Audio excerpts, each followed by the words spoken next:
What's going on, guys? This is the Red Rogue, and today we're going to be talking about gear. More specifically though, we'll be talking about those weapons you've hopefully gotten a couple of since we started Shadowlands, and nothing goes better on a new weapon than a new weapon enchant. But as rogues, with there being 3 specs of us, what weapon enchants should we use, and why should we use them? And is there anything else that can help improve our damage for our weapons? Well, hopefully this little supplemental guide to my rogue series of videos will help explain all of that and more, so let's begin.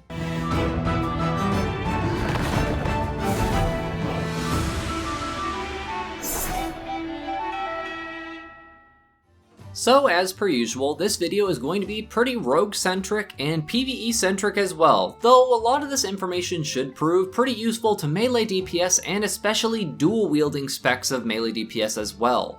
And if there's anything I forget, I'll leave a comment pinned down below for all my hamster brain moments that I usually have.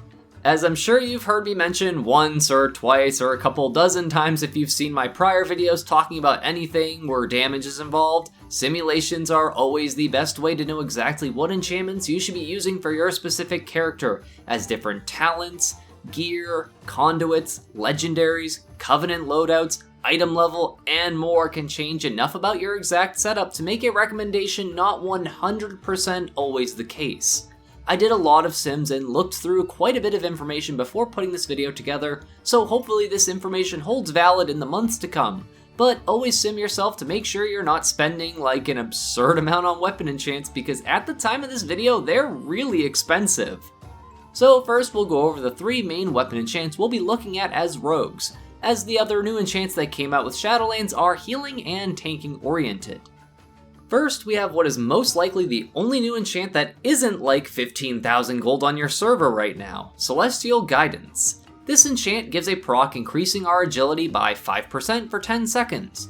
Simple, effective, and most importantly, very cheap. Though ironically, it's actually worse than the old Force Multiplier enchant as of this point in the expansion due to how low our stats are. This will of course change in the future as we get more geared and have a higher agility stat, but yeah, kinda funny to see an enchant that is worse than the old ones. And no, the weapon has to be below 140 item level to use Force Multiplier still, unfortunately. Next we have our AoE oriented enchant, Lightless Force. This will proc a big purple crescent wave thingy that flies towards your enemies, damaging the first 5 targets hit with shadow damage. Cool looking and the strongest choice in multi-target situations. And lastly, we have Sinful Revelation. This is the pure single target / priority target enchantment. This will apply a debuff to your target, increasing the damage you deal to them by 6% for 10 seconds. This is of course very strong if you have one target you're focusing on, and in the case of Subtlety, if you're funneling combo points from AoE casts of Shuriken Storm into Eviscerates on a priority target to burn it down faster. Now, the big thing about these weapon enchants to understand is the functionality behind them. For instance, both Sinful Revelation and Celestial Guidance should not be stacked. We'll use Celestial Guidance as an example. The 5% stat bonus from Celestial Guidance does not become 10% if you had 2 on and they both procced at the same time. Instead, you would just refresh the duration of the 5% buff. This results in situations of overlapping the procs, meaning you'll be effectively wasting a few seconds of each one almost every time unless you got absurdly lucky and they never procced on top of each other ever. Sinful Revelation works the same way, as proccing it from 2 enchants simply makes the duration refresh, not becoming a 12% bonus. The Lightless Force enchant, however, works much like the Unduant Caress weapon from Battle for Azeroth off of Raw Den, so wearing 2 of them causes it to proc both hits at the same time. So what this basically means in most situations, for pure single target in all 3 specs, you'll want to wear 1 Sinful Revelation and 1 Celestial Guidance. For AoE, technically speaking, it is a small amount of DPS higher to wear 2 Lightless Forces. However, the difference between dual Lightless Forces and a combination of Celestial Guidance with Lightless Force is not substantial, even in extended cleave situations, and wearing dual Lightless Force results in less single target damage than wearing a combination of Celestial Guidance and Lightless Force. Due to this, until you have a bunch of extra weapons, the ideal thing to do with minimal loss for AoE would be to just have one weapon that you put Celestial Guidance on for your offhand, and then swap your main hand between a weapon with Lightless Force and another with Sinful Revelations, because both Lightless Force and Sinful Revelation are always going to be much more expensive than Celestial Guidance, meaning you don't exactly want to enchant a mediocre weapon with one of those, let alone two of them. Eventually, you'll hopefully have multiple of the same item level weapon, and this won't be that big of an issue, as long as you have better luck than I do, which is really likely. We have also seen the return of weapon enhancements, which haven't been around in quite a long time.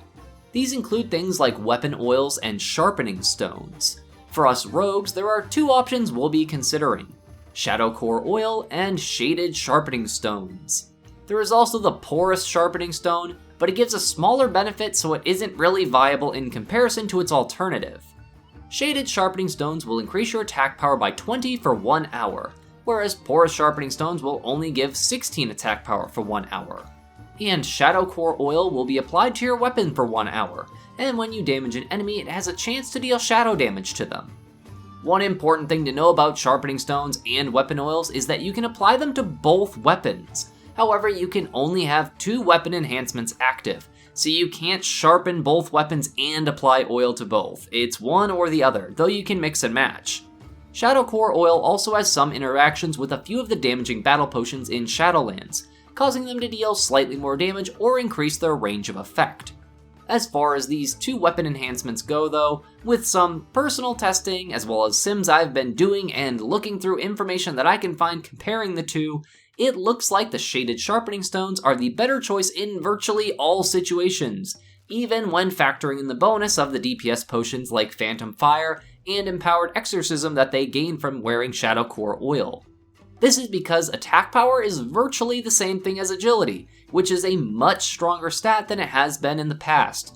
So getting 2 sharpening stones that give that much agility is not only good in single target, but much better in AoE because the Shadow Core Oil enhancement can only hit a single target, whereas increasing your attack power just scales all your damage up on as many targets as you can hit. There may be some situations like using a high-ranking version of the Subtlety Deeper Daggers conduit that can change this part here, but it's again why I always recommend simming your own personal loadout to see what will benefit you the most.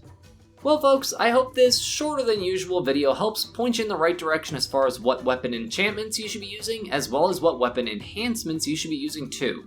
These might change in the future for recommendations, as there's a potential for new enchants to be added later in the expansion, which they did in BFA 2, so it wouldn't surprise me to see that happen.